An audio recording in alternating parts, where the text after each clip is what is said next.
Hello and welcome back to my channel, where today I'm going to be speaking about Hotep, which is a symbol for the male principle and also a gateway to the world of spirit. Genius is the only way to describe the minds of the ancient Egyptian sages, who saw nature as the way cosmic laws manifest here on earth, and they expressed their deep understanding with a creativity that was unlimited. And they also had a sense of humor. Take the word Ptah, for example. It's spelt with the phonetic hieroglyphs Pth, and was the name they gave to the cosmic law of materialization, a process whereby spirit descends into matter. The first one is a rectangular reed mat, which were commonly used as floor coverings both then and now. The square is a four-sided shape that represents the netta Geb and matter, while the reed carpet defines a sacred area where the feet don't touch the ground. The twisted thread is not DNA, since it's a single piece that's looped over, but its undulating shape reminds us of the wave pattern for energy. However, this energy comes from the earth below, spirals up, and then returns to the earth, where it connects the above to the below. And the hieroglyph T represents both time and containment. So one way to read his name is as spirit descending into structured matter, where it will remain for a limited period of time. However, by reversing the order, these hieroglyphs form the word Hotep, whose properties reverse several characteristics of the netta Ptah. While Ptah materializes spirit here on earth, Hotep dematerializes it. You see, the matter that Ptah forms is actually a gathering and structuring of the individual atoms that already existed. A natural example is the fetus developing in the womb. Yet this process is reversed at death, when the spirit enters the great realm of spirit like drops of water falling into a pond, and the billions of atoms and molecules that Ptah took from the earth to create your body are graciously returned to it. Together, Ptah and Hotep perfectly demonstrate the harmony and balance of nature, and how everything material is recycled.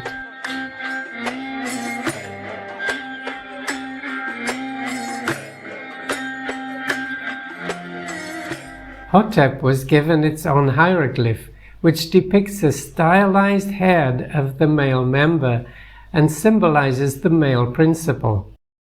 Its characteristic shape forms the capital on columns associated with the Heb-Sed festival, which was held to celebrate the king's stamina and virility. And full-size capitals hold up the roof of Thutmose III's festival hall in Karnak. And to show just how long they've been around, they were also used on the wooden poles that support the shrine on the solar bark from the Great Pyramid of Giza.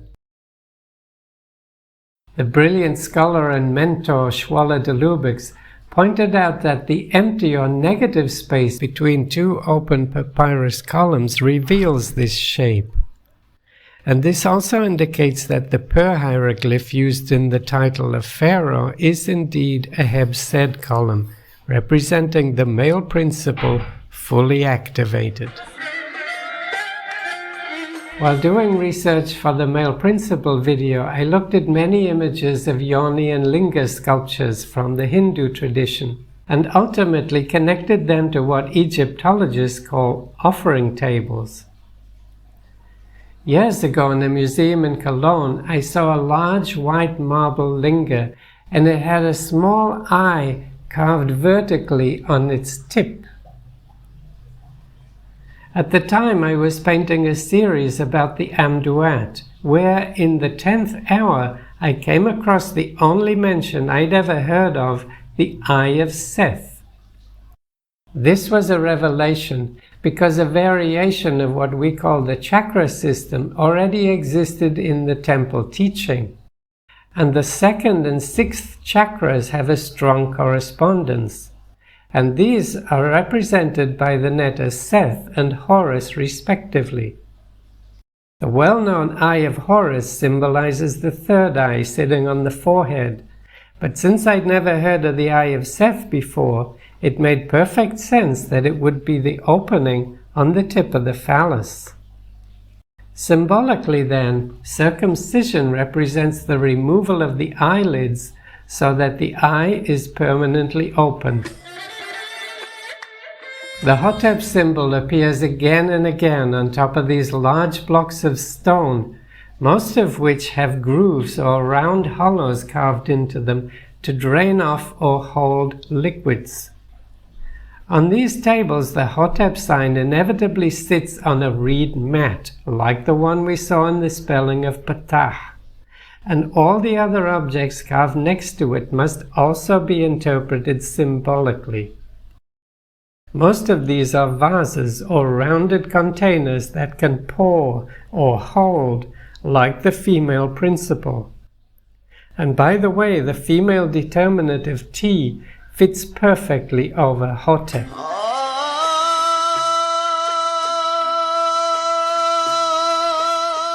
So with Hotep as a symbol for the male principle, whose most perfect expression is the king, then the king is Hotep, or rather has the powers of Hotep to dematerialize. And what could that possibly mean? Well, on the physical level, Hotep can be used to dematerialize matter, like rock, so that the unwanted stone, like the negative space between the papyrus capitals, can be eliminated. Think of the precision of some rock-cut tombs like this one in Aswan, which also has a massive offering table in it. Or the extreme refinement of their sculpture, often on a gigantic scale, knowing that there was no power tools like we have now. Then Hotep provides a missing clue.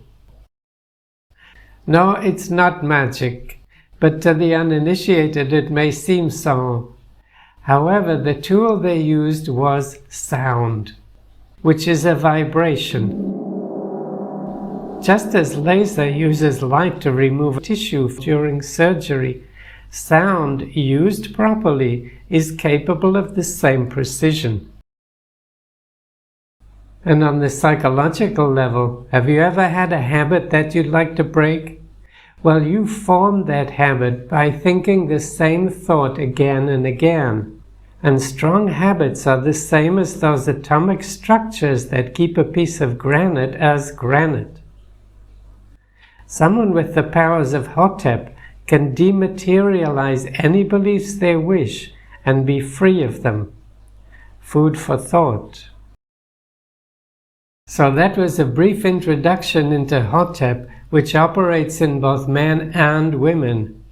And when you'd like to know more about the temple teaching, hit the like and subscribe buttons, and when you would like to support the channel, you can do so by clicking on the link, Buy Me a Coffee, in the description below. And thank you for watching.